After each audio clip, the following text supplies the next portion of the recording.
Hello friends, आपका स्वागत है अपने YouTube channel mind spark motivational पर। फ्रेंड्स, टीईटी के एग्ज़ामों को देखते हुए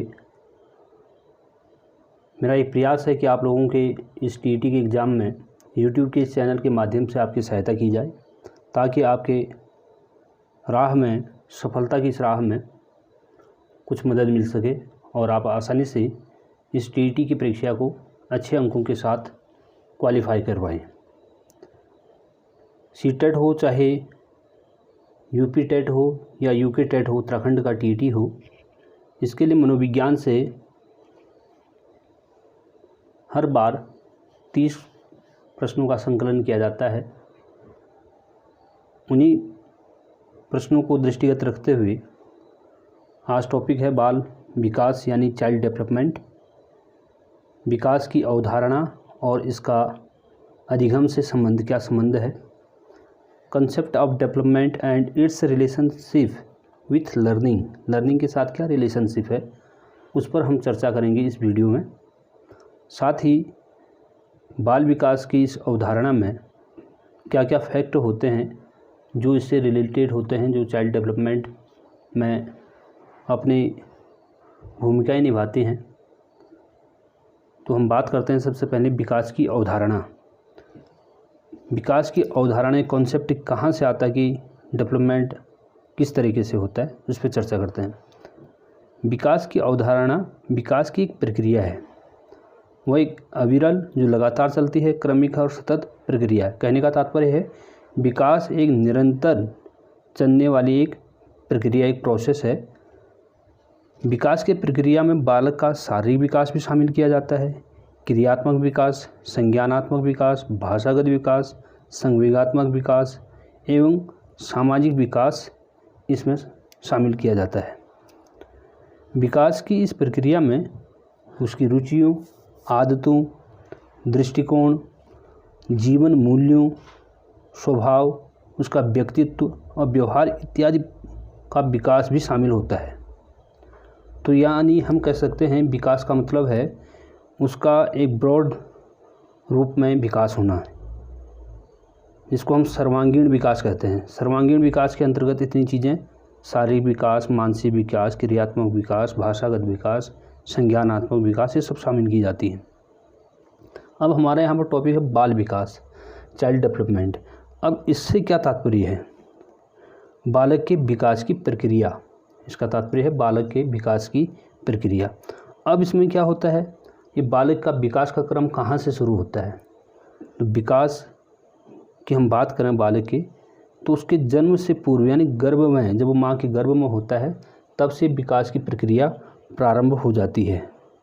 यानी गर्भ में से लेकर के इंसान के, बच्चे के जो हम बात करें जो विकास होता है, वो शैशवावस्था धीरे धीरे आगे बढ़ते हुए किशोरावस्था और प्रौढ़ावस्था तक आगे बढ़ता है।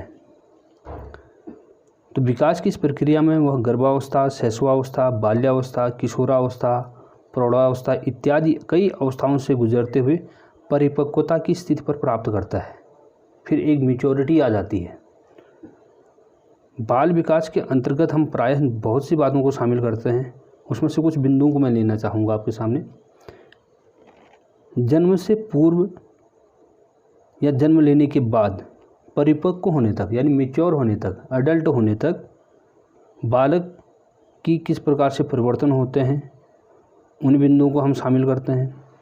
बालक में होने वाले परिवर्तनों का विशेष आयु के साथ साथ क्या संबंध होता है। हर उम्र के साथ साथ उसकी विकास की प्रक्रिया अलग अलग होती है। आयु के साथ साथ परिवर्तनों का स्वरूप भी अलग होता है, ये भी बिंदु उसमें शामिल किए जाते हैं। बालकों में होने वाले परिवर्तनों में कौन कौन से कारक उसके जिम्मेदार रहते हैं। बालकों में समय समय पर होने वाले परिवर्तनों में उसके व्यवहार में क्या परिवर्तन आता है, उसके व्यवहार को क्या परिवर्तित करते हैं, ये बिंदु भी इस विकास की अवधारणा में शामिल किए जाते हैं। और जो परिवर्तन पिछले परिवर्तनों के साथ साथ जो मैंने बात कही थी, उसमें तो उसके आधार पर उसके भविष्य में क्या क्वालिटी होगी, क्या उसके रिजल्ट्स आएंगे, क्या परिमाण होगी, उसकी मात्रा होगी, उसकी भविष्यवाणी की जा सकती है उस हिसाब से जैसे उसका विकास का दर चल रहा है।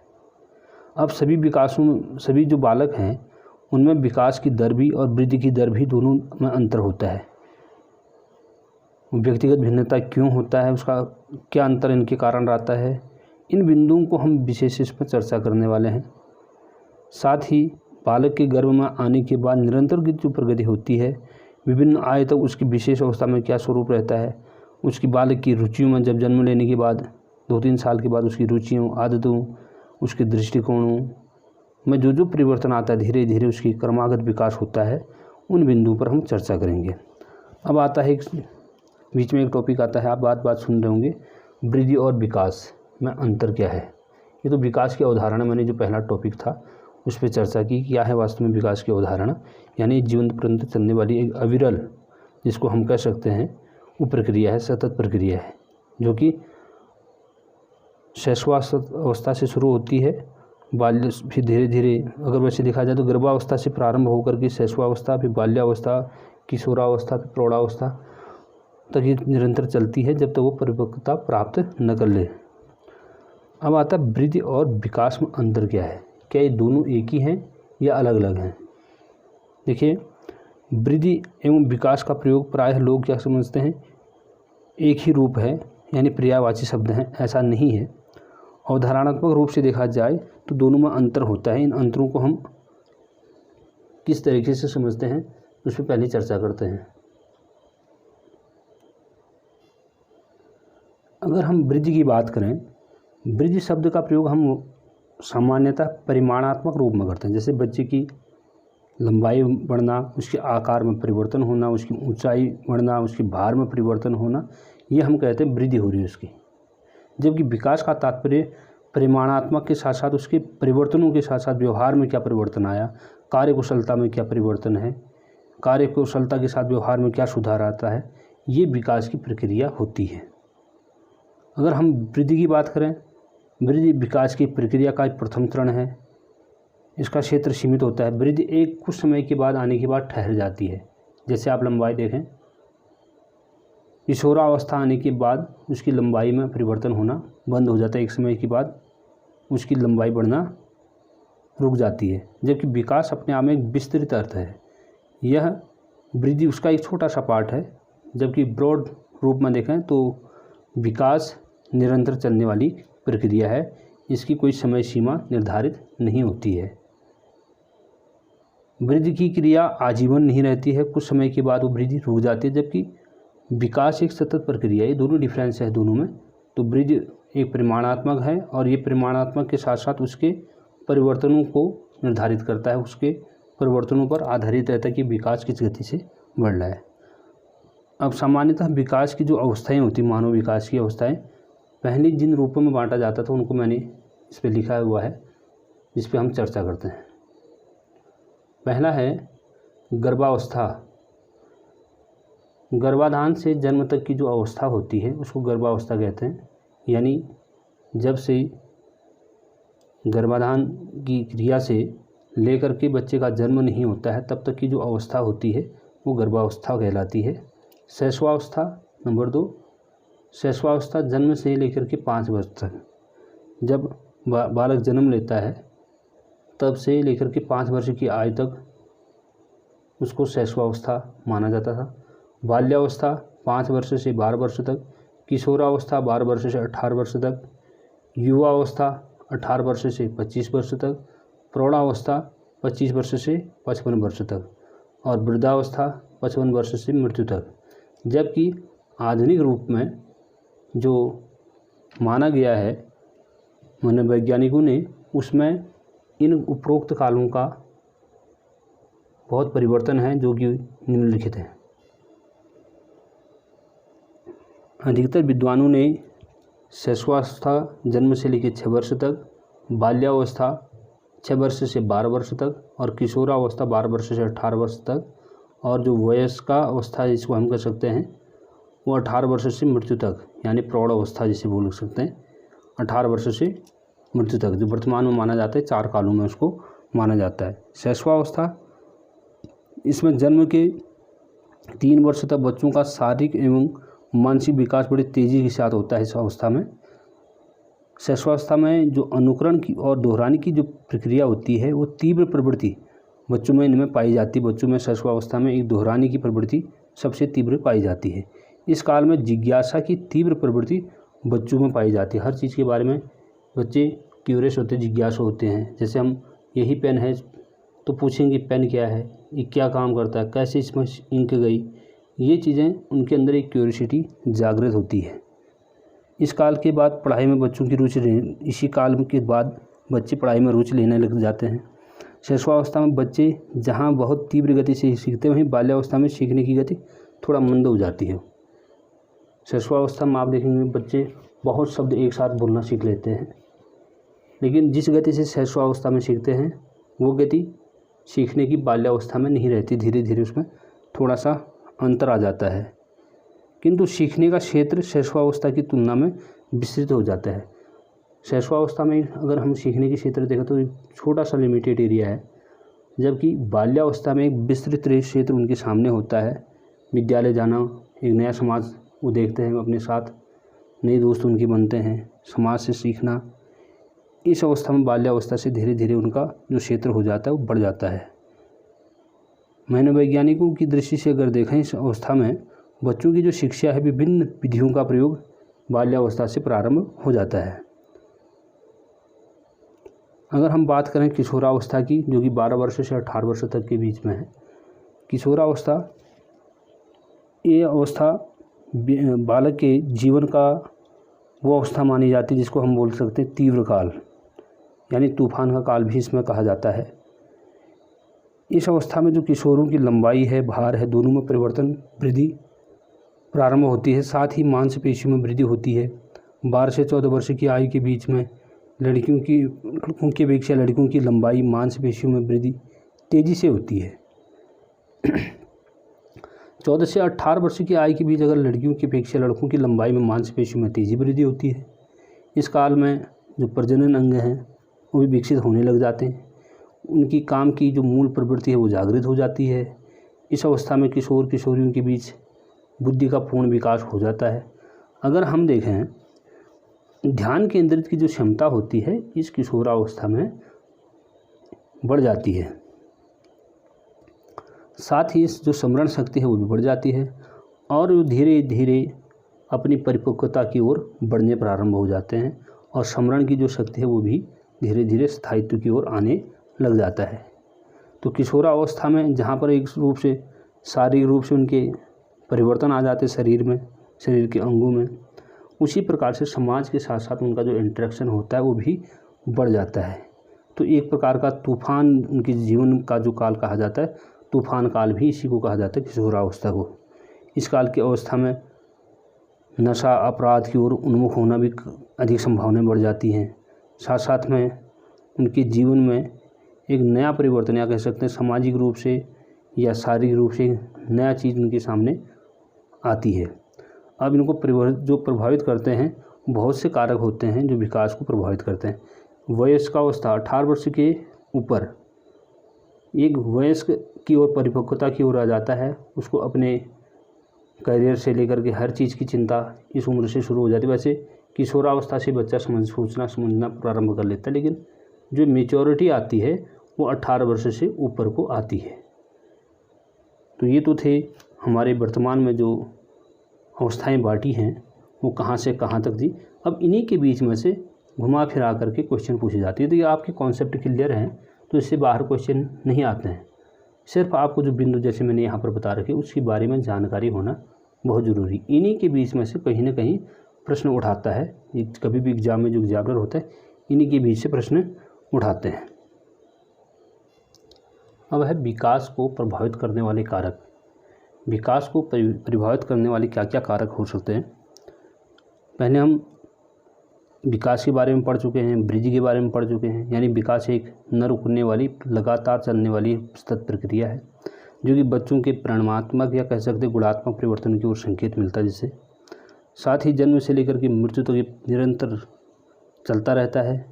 चाहे आप घर का वातावरण है, आस पड़ोस है या बाहर का वातावरण है, ये सभी कारक या आनुवंशिक कारक परिपक्वता कहीं न कहीं उसके विकास को पर बहुत प्रभाव ही डालती हैं। ये सभी चीज़ें कहीं न कहीं बच्चे के विकास को प्रत्यक्ष रूप से अपनी छाप छोड़ती हैं। वो किस समाज से के साथ रहता है, उसके दोस्त किस समाज से आते हैं, वो कैसा उनका घर का वातावरण है, किस समाज से वो रहते हैं, घर में माँ बाप कैसे उन बच्चे के साथ व्यवहार करते हैं, कैसे आपस में बातचीत करते हैं, घर का वातावरण स्नेहपूर्वक है या झगड़े परिवार में होते हैं। ये सभी चीज़ का प्रभाव बच्चे के विकास पर ज़रूर पड़ता है। और यदि बच्चे के अड़ोस पड़ोस में एक सुंदर माहौल जिसे हम कह सकते हैं वो उसको मिले, एक शैक्षिक वातावरण मिले, तो उसका जो शारीरिक मानसिक विकास होगा एक सही दिशा की ओर जाएगा। यदि रात दिन उसके आसपास झगड़े हो रहे हैं, क्लेश हो रहा है, गलत शब्दों का प्रयोग हो रहा है, तो कहीं ना कहीं बच्चा भी उन्हीं शब्दों को प्रयोग करता है। तो ये उसके वातावरण का, सामाजिक वातावरण का, अड़ोस पड़ोस का, उसके परिवार का, उसके दोस्तों का, उसके विकास की प्रक्रिया पर अपना गहरी छाप छोड़ते हैं। और आनुवंशिक कारक भी इसमें अपना प्रभाव छोड़ते हैं। जैसे उनके माँ बाप किस प्रकार के वातावरण में पले बड़े हैं, जिस प्रकार से व्यवहार करेंगे, उसके होने वाले बच्चे में पर भी उसका कहीं ना कहीं असर दिखता है। तो इसमें एक शब्द आता है अधिगम। अधिगम यानी सीखना। अधिगम का अर्थ वैसे दूसरे तरीके से लाएं, अनुभव के आधार पर अपने भविष्य के व्यवहार में जो परिवर्तन लाता है, अपने आप में जो बदलाव लाता है, वही अधिगम कहलाता है। यानी किसी भी कारण से उसके व्यवहार में जो परिवर्तन आता है वो अधिगम कहलाता है। अधिगम द्वारा व्यक्ति अपने वातावरण के अनुसार विशेष परिस्थितियों या स्थितियों में विशेष प्रकार की परिस्थिति का चुनाव कर लेता है। अधिगम एक प्रकार का कह सकते हैं मानसिक परिवर्तन भी इसको हम कह सकते हैं अधिगम को। इसे इस प्रकार की मानसिक व्यवस्था भी कहा जा सकता है, एक प्रकार की मानसिक व्यवस्था। लेकिन मनोवैज्ञानिकों की हम बात करें, जैसे गेट्स ने कहा था कि अनुभव द्वारा व्यवहार में जो रूपांतरण लाया जाता है वही अधिगम है। जबकि E.L. कोई पील नाम के कोई मनोवैज्ञानिक थे, उन्होंने कहा कि अधिगम व्यक्ति में एक परिवर्तन है जो उसके वातावरण के परिवर्तन के अनुसरण में होता है। यानी हम कह सकते हैं अधिगम यानी सीखना व्यक्ति में वह परिवर्तन लाता है जो वो उसके वातावरण में हो रहा है, वही चीज़ों की छाप उसके जीवन पर पड़ती हैं। तो समझ रहे होंगे कि बच्चे के जीवन में प्रभाव डालने वाले जो कारक हैं, उसका समाज, उसका वातावरण, उसका घर, उसका परिवेश, उसका विद्यालय, ये सभी चीज़ें उसके जीवन में बहुत महत्वपूर्ण भूमिकाएं निभाती हैं। अब आती विकास की विभिन्न आयाम। क्या क्या विकास के आयाम हैं? देखिए यहाँ पर 6 बिंदुओं को मैंने शामिल किया है। शारीरिक विकास, मानसिक विकास, भाषाई विकास, सामाजिक विकास, संवेगात्मक विकास, मनोगत्यात्मक विकास। ये बाल विकास की जो अवस्थाएं हैं उनमें इन विकासों को शामिल किया जाता है। बाल मनोविज्ञान का जो अध्ययन किया जाता है उसके दृष्टिकोण रखते हुए ये निम्न जो 6 आयाम आप देख रहे हैं, इन आयामों को शामिल किया जाता है। किसी भी बच्चे के अंदर उसके जीवन में उसके विकास में क्या क्या परिवर्तन, शारीरिक विकास उसका होता है, मानसिक विकास है, भाषाई विकास है, सामाजिक विकास है, संवेगात्मक विकास और मनोगत्यात्मक विकास। इन विकासों में यदि सही से उसकी परवरिश मिलती है तो उसका हर रूप से उसको हम कहेंगे सर्वांगीण विकास बच्चे का हो रहा है। ये सभी पक्ष बहुत महत्वपूर्ण होते हैं। जैसे शारीरिक विकास की हम बात करें, इसके अंतर्गत बालक के शरीर के बाह्य और आंतरिक अवयवों का विकास होता है। जैसे शरीर के बाह्य परिवर्तन, उसकी ऊंचाई, शारीरिक अनुपात में लंबाई में वृद्धि, ये स्पष्ट दिखाई देते हैं। आंतरिक अवयवों की हम बात करें जो बाह्य रूप में तो दिखाई नहीं पड़ते हैं, किंतु शरीर के अंदर जो भीतर है इनका समुचित विकास होता है। शारीरिक वृद्धि एवं विकास की प्रक्रिया व्यक्तित्व के उचित समायोजन की हम बात करें तो विकास के मार्ग में अनेक महत्वपूर्ण भूमिका निभाती है। प्रारंभ में शिशु अपने घर, अपने हर प्रकार के कार्यों के लिए दूसरों पर निर्भर होता है। अगर हम देखें तो शुरू में जो बालक होता है वह हर कार्य के लिए अपने माँ बाप या अन्य पर निर्भर रहता है। धीरे धीरे उसकी विकास की प्रक्रिया जैसे आगे बढ़ती है वो अपने आप में सक्षम होना प्रारंभ कर लेता है। अपने हर कार्य को स्वयं करने का प्रयास करता है, वस्तुओं को उठाने का प्रयास करता है। शारीरिक वृद्धि के साथ साथ विकास की पर बालक के आनुवंशिकों का गुणों का प्रभाव भी देखा जा सकता है। इसके अंतर्गत बालक के परिवेश, उसकी देखभाल, शारीरिक विकास और विकास वृद्धि पर प्रभाव डालती हैं। यदि बच्चे को पर्याप्त मात्रा में पोषण आहार उपलब्ध नहीं है तो वो एक प्रकार का अपंगता की ओर बढ़ता है और अपंग होने पर उसका शारीरिक विकास रुक जाता है। शारीरिक विकास रुकता है तो मानसिक विकास भी रुक जाता है, उसके हर विकास प्रभावित हो जाते हैं एक विकास न होने की वजह से। शारीरिक विकास अगर हम बात करें वृद्धि और विकास के, तो शिशुओं को प्राप्त इसकी जानकारी होनी ज़रूरी है। यदि आप कल के दिन जो भावी शिक्षक आप बनेंगे तो बच्चे के विकास के जो आयाम हैं उनके बारे में भी आपको विस्तृत जानकारी होनी चाहिए, ताकि आप एक अच्छे तरीके से बच्चे को उसके विकास की प्रक्रिया में सहयोग कर सकते हैं। उसकी इच्छाएं हैं, रुचि हैं, उसका दृष्टिकोण है, उसमें शारीरिक से लेकर के क्या क्या इसमें परिवर्तन आ रहे हैं उस पर आप गौर कर सकते हैं। अगला आता है मानसिक विकास। संज्ञानात्मक विकास के तात्पर्य पर यहाँ पर हम मानसिक विकास भी कह सकते हैं, इसको संज्ञानात्मक विकास भी कह सकते हैं। इसका तात्पर्य बालक की मानसिक योग्यताओं और क्षमताओं की वृद्धि और विकास से है, जिसके परिणाम स्वरूप वो निरंतर बदलते हुए वातावरण के साथ अपना समायोजन कर लेता है। जैसे जैसे उसका वातावरण बदलेगा उसके साथ वो एडजस्टमेंट करेगा, समायोजन करेगा और विभिन्न प्रकार की जो समस्याएँ उसके सामने आएंगी उसको स्वतः सुलझाने का एक प्रयास करेगा। उसकी मानसिक शक्तियाँ जितनी उसके पास हैं उसको सदुपयोग करना शुरू करेगा, पर्याप्त उसका उपयोग करेगा। कल्पना करना है, स्मरण करना है, विचार करना है, निरीक्षण करना है, समस्या का समाधान करना है, निर्णय लेने की क्षमता है, ये सभी के सब संज्ञानात्मक या मानसिक विकास के अंतर्गत आती हैं। आयु बढ़ने के साथ साथ इनमें धीरे धीरे परिपक्वता भी आती है और इनकी गति बढ़ती भी रहती है। और एक बालक के जीवन काल में हम देखें तो संज्ञानात्मक विकास भी उसी पैरेलल की तरह बढ़ना चाहिए जैसे उसका शारीरिक विकास बढ़ रहा, उससे भी हम कह सकते हैं तो पहले तो पैरेलल नहीं तो उससे आगे बढ़ना चाहिए, ताकि उसको निर्णय लेने की क्षमता, उसके कार्यों को सकुशलता के साथ करना, ये उस पर उसके मानसिक विकास पर निर्भर करेगा। अगला आता है भाषाई विकास। भाषाई विकास एक प्रकार का संज्ञानात्मक विकास ही है। अगर हम देखें तो एक प्रकार का संज्ञानात्मक विकास की श्रेणी में इसको रख सकते हैं। मानसिक योग्यता भी इसकी महत्वपूर्ण भूमिका होती है। इसमें भाषा का जो तात्पर्य होता है वो अपने सांकेतिक साधन जिसके माध्यम से बालक अपने विचारों को, भावों को संप्रेषण करता है, बताता है, उसकी भाषा कहलाती है। जिसके माध्यम से अपने विचार, भावों को प्रकट करना, दूसरों के विचारों को, भावों को समझना। भाषाई योग्यता के अंतर्गत मौखिक अभिव्यक्ति है, सांकेतिक अभिव्यक्ति है, सांकेतिक रूप से बताना, लिखित अभिव्यक्ति लिख करके बताना, ये सभी शामिल की जाती हैं। भाषाई योग्यता एक प्रकार का एक कौशल है जिसे अर्जित किया जा सकता है। भाषाई योग्यता का जो एक कौशल है उसको हम जब अर्जित करते हैं, एक कौशल को अर्जित करने की प्रक्रिया में बालक जन्म से लेकर के प्रारंभ हो जाता है। जैसे हम बच्चे को बचपन से ही अगर हिंदी माध्यम में पढ़ा रहे हैं तो हिंदी के शब्दों का प्रयोग करते हैं तो उन्हीं शब्दों को समझने लग जाते हैं। पहले पहले रिपीट करता है, धीरे धीरे उन शब्दों को समझना चाहता है कि वो आखिर ये चीज़ कहना क्या चाह रहे हैं, और बाद में एक बार उनको एक्सेप्टेंस कर लेता है और बाद में मान लेता है उन शब्दों को। जैसे 9 से लेकर के हम 12 महीने की बात करें तो बच्चा 3 या 4 शब्दों को समझने लग जाता है। 1.5 वर्ष के भीतर वो 10 से 12 शब्दों को समझने लग जाता है। 2 वर्ष की आयु तक लगभग 200 शब्दों को जानकारी हो जाती है। धीरे धीरे 3 वर्ष के भीतर अगर हम देखें तो 1000 शब्दों को समझने की क्षमता उसके अंदर आ जाती है। इसी तरीके से भाषाई विकास होते होते 16 वर्ष की आयु तक बालक लगभग 1 लाख शब्दों को समझने के लायक विकसित कर लेता अपने आप को 16वें वर्ष के अंतर्गत।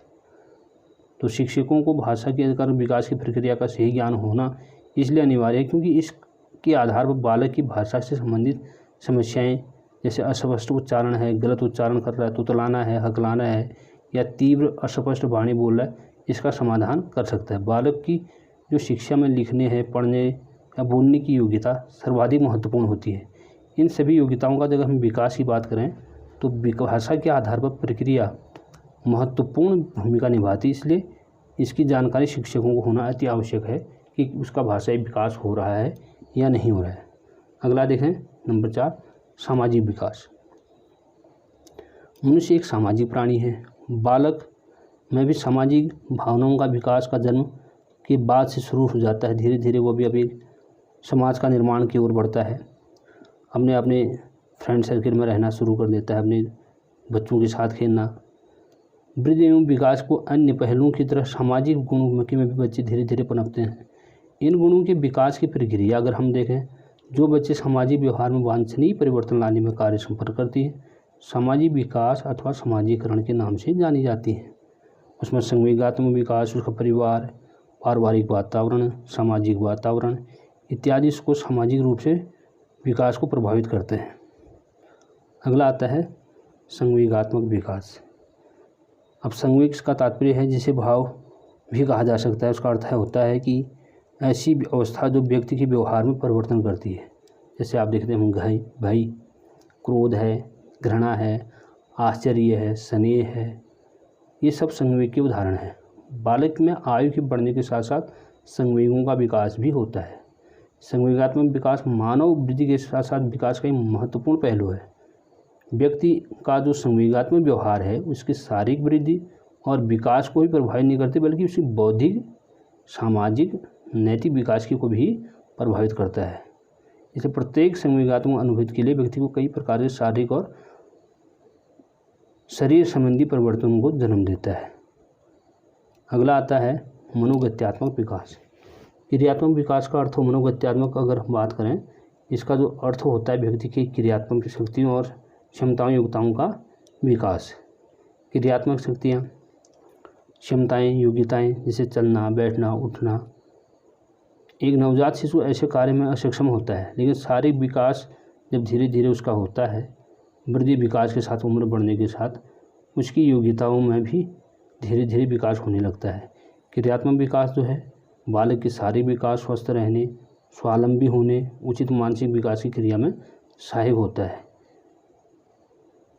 क्रियात्मक विकास के स्वरूप ही वह उसकी प्रक्रिया का ज्ञान होता है जो शिक्षकों के लिए भी आवश्यक है। इसी ज्ञान के आधार पर बालक के विभिन्न कौशलों के विकास की करवाने में उसको सहायता मिलती है। क्रियात्मक विकास के ज्ञान के कारण शिक्षकों को यह भी पता चलता है कि किस विशेष आयु के बालकों को इस प्रकार के कौशलों के द्वारा योग्यताएं अर्जित हो सकती हैं। जिन बालकों की क्रियात्मक विकास सामान्य क्रम से होता है उसको समायोजन और विकास की विशेष प्रक्रिया में आवश्यकता होती है। तो फ्रेंड्स, ये तो थी आज के इस महत्वपूर्ण टॉपिक की महत्व बिंदु। अब अगले टॉपिक में हम इसके उन प्रश्नों को कुछ शामिल करेंगे जो कि इस परीक्षा में आने की संभावना रखते हैं। तो वीडियो आपको कैसा लगा अपनी राय ज़रूर दीजिएगा। मिलते नए टॉपिक के साथ, तब तक अपने दोस्तों के साथ इसको खूब शेयर कीजिए। आप भी खुद इसका एनालिसिस कीजिए, जिन बिंदुओं पर मैंने बात की आपको कैसे लगे। Thank you.